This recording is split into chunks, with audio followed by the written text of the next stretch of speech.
जी अस्सलाम वालेकुम नाज़रीन।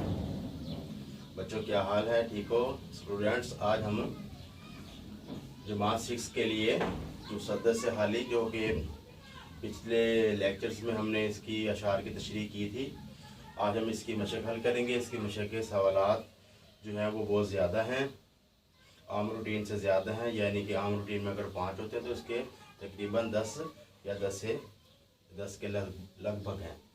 तो अब हम इस लेक्चर में तमाम सवालात के जवाब देंगे, लेकिन देंगे मुख्तसर, क्योंकि मुख्तसर जवाबात हैं। तो बच्चों, सबसे पहला है जी, बतहा के पहाड़ों से घटा उठने से क्या मुराद है? बतहा के पहाड़ों से घटा उठने से ये मुराद है कि बतहा एक वादी का नाम है, मक्का की ये वादी है। मक्का की वादी से एक घटा उठी, घटा उठी से मुराद ये है कि नबी पाक सल्लल्लाहु अलैहि वसल्लम मक्का में पैदा हुए और उनके अखलाकियात से तमाम लोगों के अखलाक दुरुस्त हुए, उनके अंदर प्यार मोहब्बत पैदा हुआ और उन्हीं की वजह से तमाम लोगों तक अल्लाह ताला का दीन पहुंचा।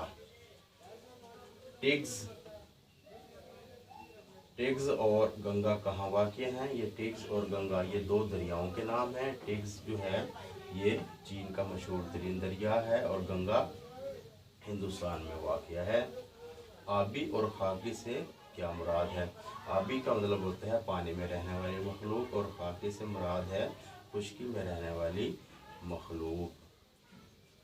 उम्मियों से कौन लोग मुराद हैं? उम्मियों से मुराद ये वो लोग हैं जो कि इतना पढ़ना लिखना नहीं जानते थे, लेकिन ये इनके अंदर इस्लाम की रोशनी थी, तो उन्होंने इस्लाम की रोशनी से पूरी दुनिया में अपना लोहा मनवाया।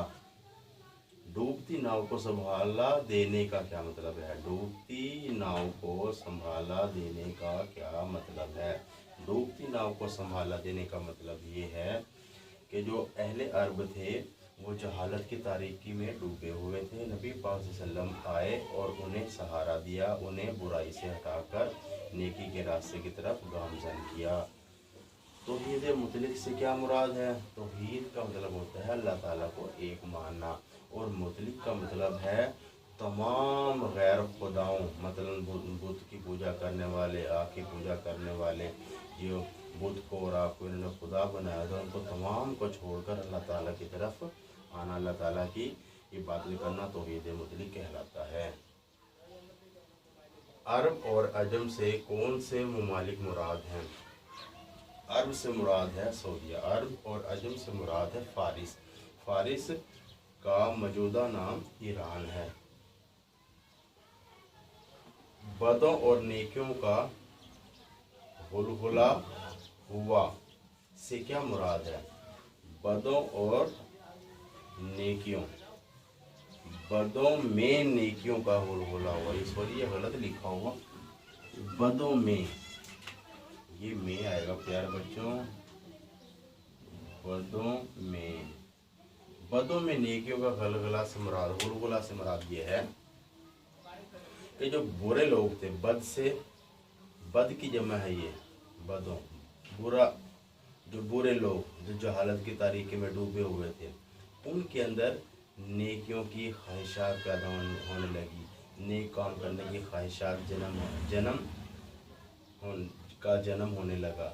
वो बुराइयों से बचने लगे और नेकियों की तरफ आने लगे। किसकी वजह से? नबी पाक सल्लल्लाहु अलैहि वसल्लम की रहमत, नबी पाक सल्लल्लाहु अलैहि वसल्लम की शफ़क़त, नबी पाक सल्लल्लाहु अलैहि वसल्लम की अखलाकियात की वजह से।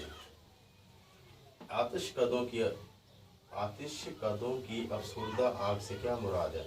आतिश कदों की अफसरदा आग से ये मुराद है कि जो लोग पहले आतिश कदों में आग की पूजा करते थे, जाकर वहाँ इल्म की रोशनी आने लगी, वहाँ तौहीद की शम्में रोशन होने लगी, तो लोग मुसलमान होने लगे।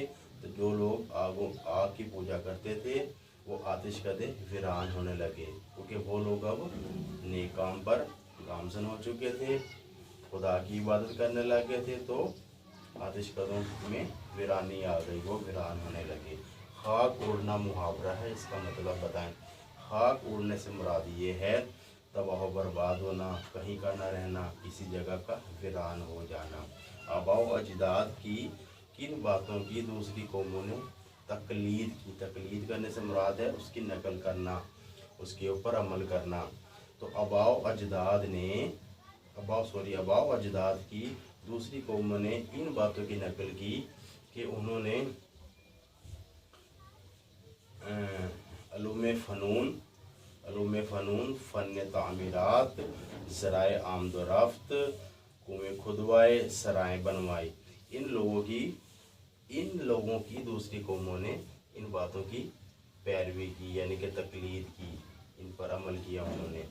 इस इंतखाब में वो हदीस बयान हुई है, जो हदीस बयान हुई है उसको नस्री सूरत में लिखें। ये जो लिखा हुआ है, जो हदीस बयान हुई है उसको नस्री सूरत में लिखें।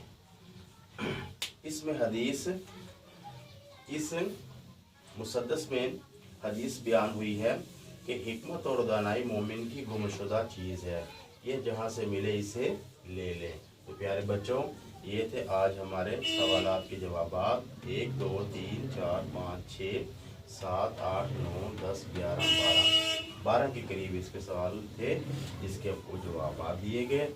अब तक के इस लेक्चर में इतना ही, बाकी इंशाल्लाह अगले लेक्चर में नए टॉपिक के साथ हाजिर होंगे। मुझे दीजिए इजाज़त।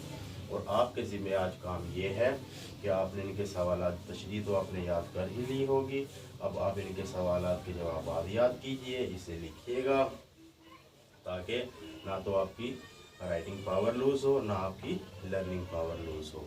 तो अपना ख्याल रखिएगा, नबी पाक सल्लल्लाहु अलैहि वसल्लम की बातों पर अमल कीजिएगा, उसे अपनी ज़िंदगी में लाइएगा, तो फिर कामयाबी ही कामयाबी है। मुझे दीजिए इजाज़त।